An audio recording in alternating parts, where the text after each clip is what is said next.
It is January 15th, 2025, and we're talking to Soft Idiot. Would you like to introduce yourself? Yeah, my name is Justin. I write music and perform under the name Soft Idiot. I've been doing it for a few years now, and I'm really happy to be talking to you about it. Cool. So how old are you, where are you based, and what instruments do you play? I am 28 years old. I live in West Philadelphia. I've lived in Philly for the past 8 years or so. Before then, I was raised in the Lehigh Valley, a little ways north of Philly. In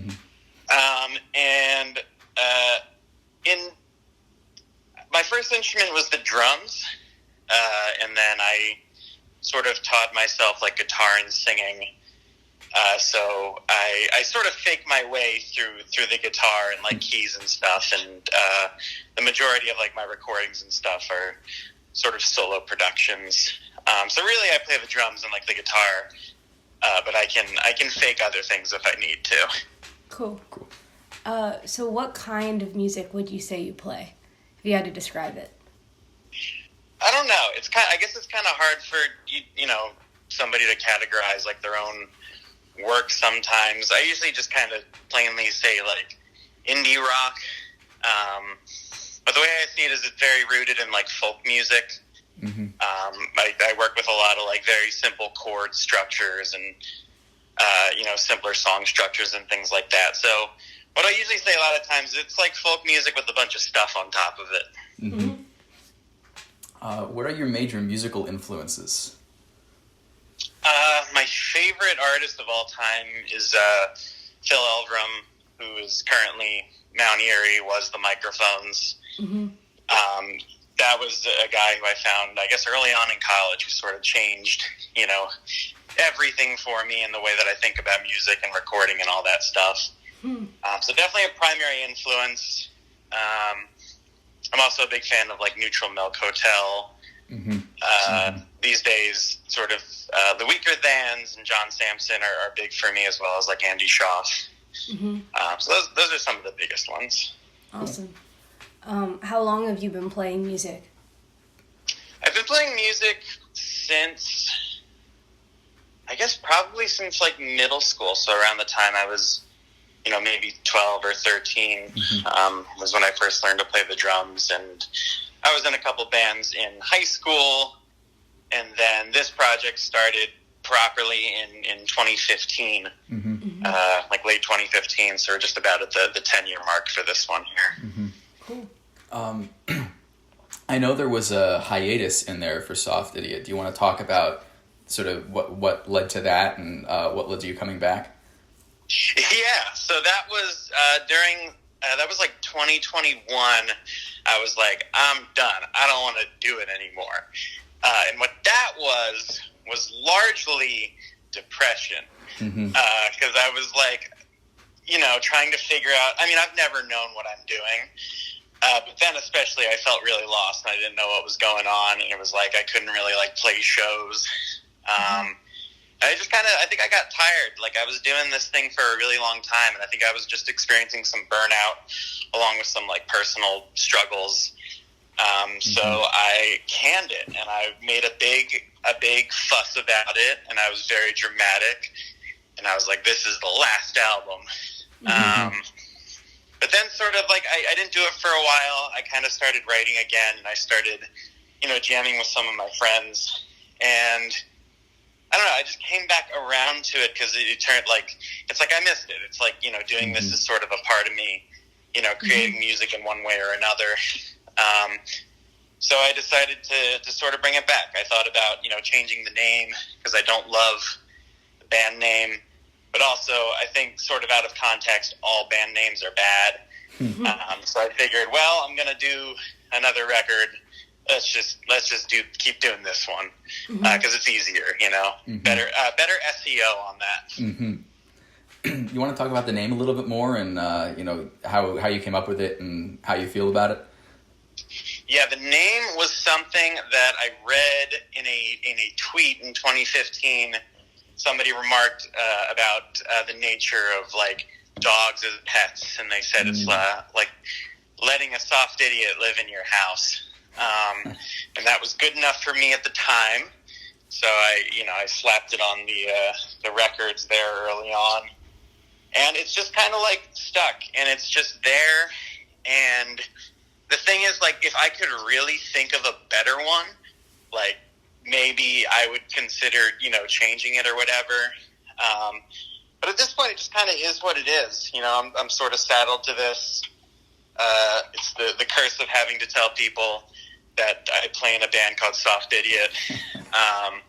But at this point, it's like, there's just no sense in changing it. Like, it's just arbitrary. Mm-hmm. So I don't love it, but it is what it is.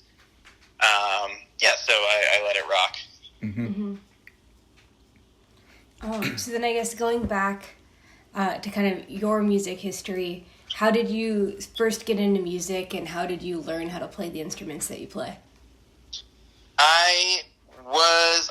When I was a kid, like, I always wanted to play the drums, and they sort of offered, like, lessons for free, like, through my elementary school for, like, the little elementary school band. Mm-hmm. So for a couple of years, I was bugging my parents about it, and they were like, well, when you're in fourth grade is when they let you start taking, like, simple little lessons there. So I started like that, and I just played the drums for a few years. There were always just, like, guitars around my house because my dad is a guitar player. Mm-hmm. So the instrument was, within arm's reach. And I guess at some point I figured out that I wanted to, write and sing and stuff. And you can't really write a song on the drums. Mm-hmm. The next easiest thing for me was to figure out the guitar. And the way I started was just, looking up tabs of songs that I like, mm-hmm. And just basically memorizing chord, fingerings. Mm-hmm. I have no working knowledge of music theory. It's all just muscle memory, mm-hmm. Which I do think is a struggle sometimes. But that's sort of how I learned is just through, like, looking up tabs and learning songs, which I think it's a boon for, like, songwriting, because I was able to, like, absorb a lot of, like, structure and nuance of, like, how to write a song pretty early on. Mm-hmm. So basically kind of self-taught.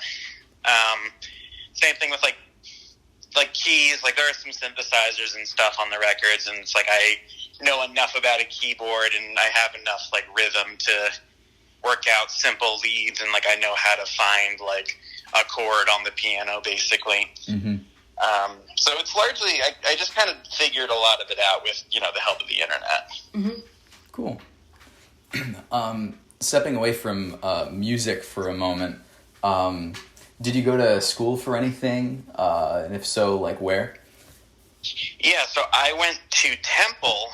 Mm-hmm. I was a media studies and production major. Specifically, I was in the audio production track. So I went to school basically for, like, recording engineering, which is, I don't know, it wasn't the greatest decision, like, practically speaking. I probably should have gone for something like computers or business or whatever. But I do a lot of home recording and that sort of stuff, so I'm able to utilize those skills in that way. But they do not, they don't make me any money. Yeah. But yeah, that's what I did. And then outside of music, do you have, like, other interests, hobbies, work that you do, other kinds of art that you do? Not really. I like film photography and, like, little point and shoot cameras. I think is kind of fun. Honestly, it's not too much outside of music that I do. I enjoy, like, I watch TV and play video games and stuff, but like, even sort of my one of my big sort of in the early days of the pandemic, I was working at a grocery store, and they were paying me a little bit extra, and on top of that, I got, like, the stimulus check money. Mm-hmm. And I decided that I was going to get into modular synthesis. Oh, man. Yeah. So that was, like, I consider that like kind of like a hobby. Like it's music related, but it's like a different kind of hobby. Yeah. I took an online course from this great organization called Dogbotic.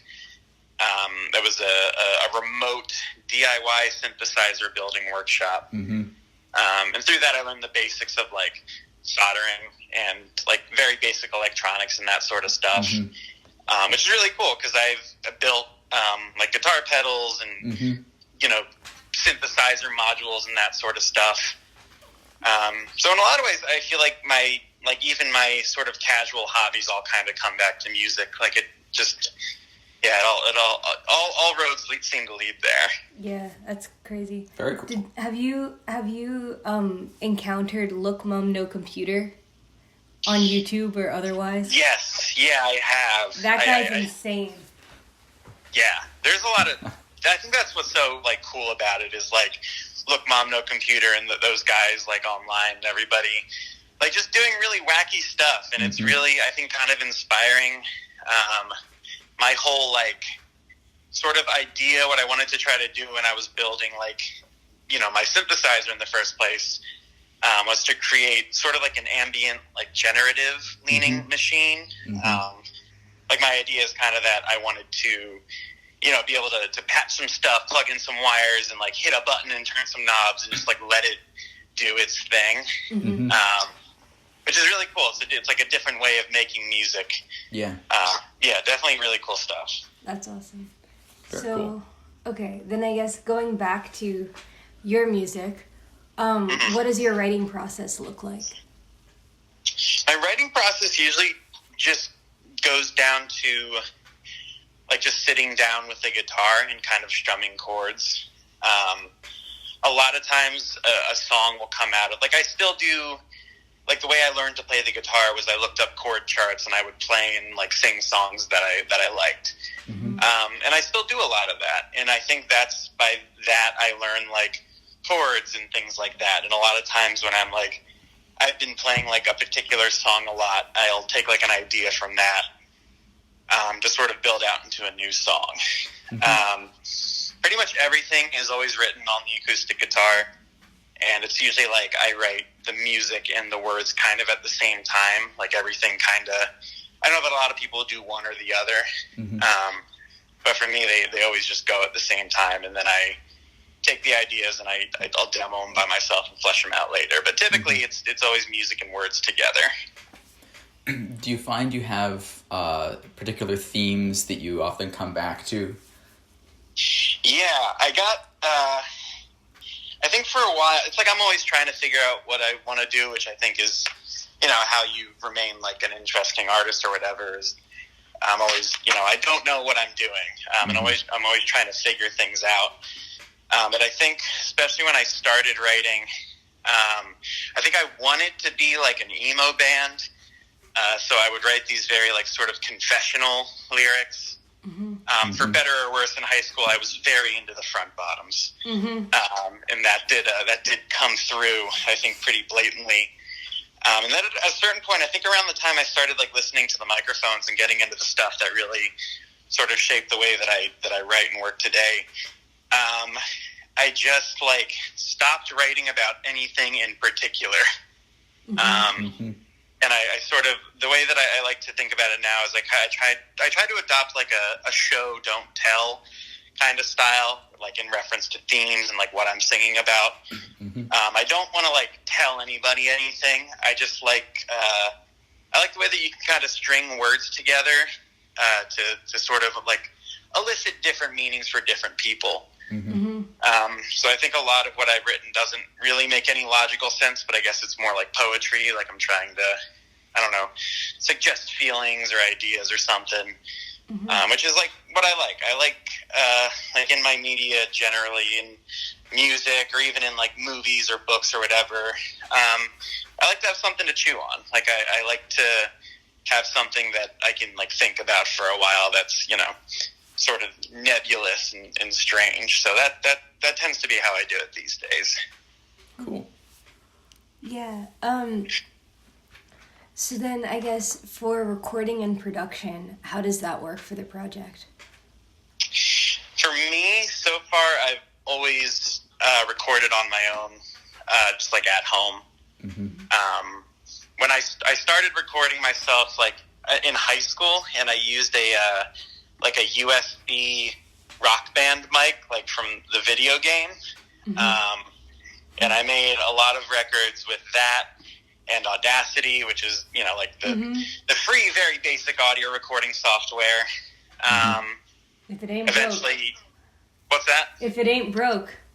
Exactly, and yeah, that was like, I made a lot of records in Audacity, which I think that everybody should have to do. Everybody who's gonna make music should be given like a USB microphone and Audacity, and you got to make like 5 records in there before you get to do anything better. And that's how I worked for the longest time. I use Reaper, which is like another free audio software, but it has a lot more functionality. It's technically not free, but like they don't make you pay for it.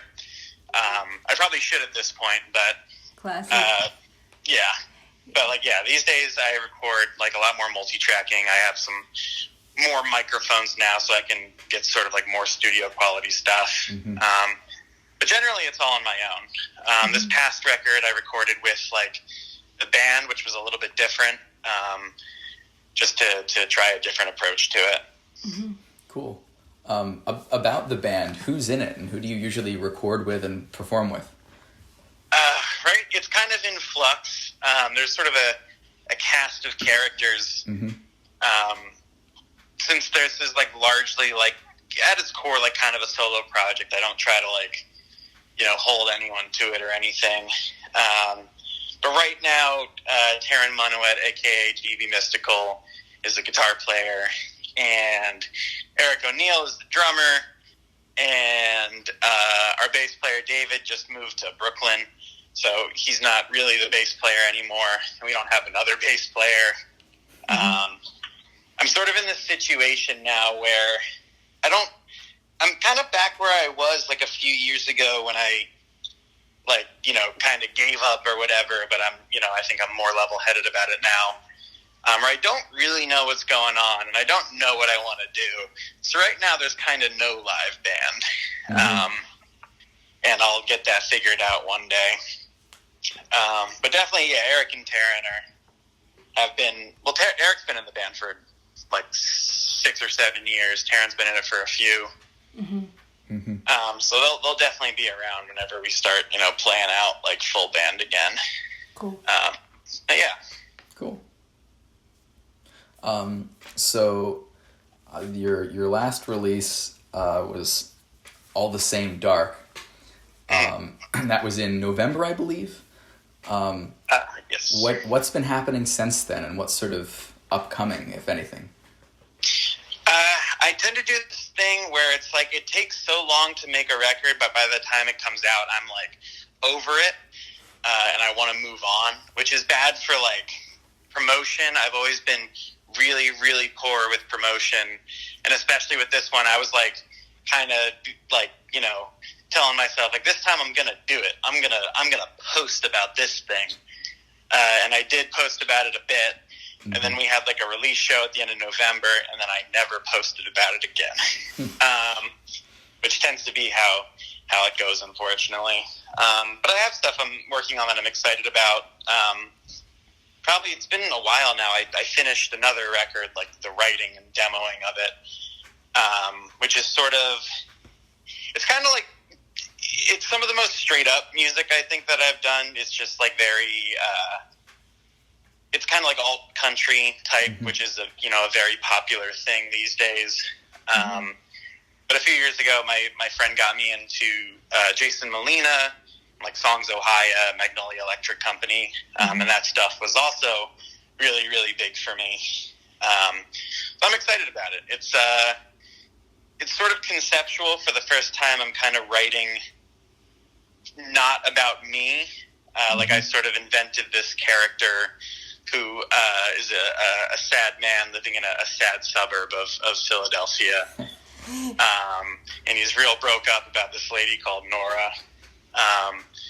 And I don't know, it's very much, like, it's just songs. Like, I feel like I usually try to go really in depth with these high concepts, and like I don't want it to sound like a band a lot of the time. This one is going to be more just straight up like, yeah, just sort of like country folk songs. Do you know what the album's going to be called? The tentative title is Wrath of God Shit, and it depends on whether or not I'm feeling bold enough to put a swear word in the title. Like, I don't know if that would be bad for promotion or not, and I'm already so bad at promotion, so for the sake of that, I might switch it to something else. But right now, it's called Wrath of God Shit. Cool. Excellent. I think we're getting to our final question here, which is just, why are you a musician? I'm a musician because I don't know what else to do with myself. And to be honest, I've asked my question that a lot of times. Like, why am I doing this? And it's, it's because I love it. It's because I think I have an inclination towards it. And it does, like, once I strip away all the nonsense and, like, I like playing music. Like, I really enjoy just doing it, and I don't know what else I would do with myself if I wasn't doing music. So that's kind of it, I guess. Cool. Yeah, so is there anything else we should ask you, or anything you definitely want included? Not really. This is pretty comprehensive, I think. Nothing else I really got to say. Cool. In that case, where can people find you online? You can find me on Instagram, or that's really the only social media that's active is just Instagram. It's soft_idiot. If you Google Soft Idiot, it's one of the first things that comes up. So that's a great way to find it. But we're on Spotify and Apple Music and all the major like streaming services, as well as Bandcamp. So Google me, you'll find me. Cool. Awesome. Well, thank you for talking with us. Yeah, thank you so much. We're looking forward to having you play. Yeah, absolutely. Thank you guys so much. I can't wait for the show.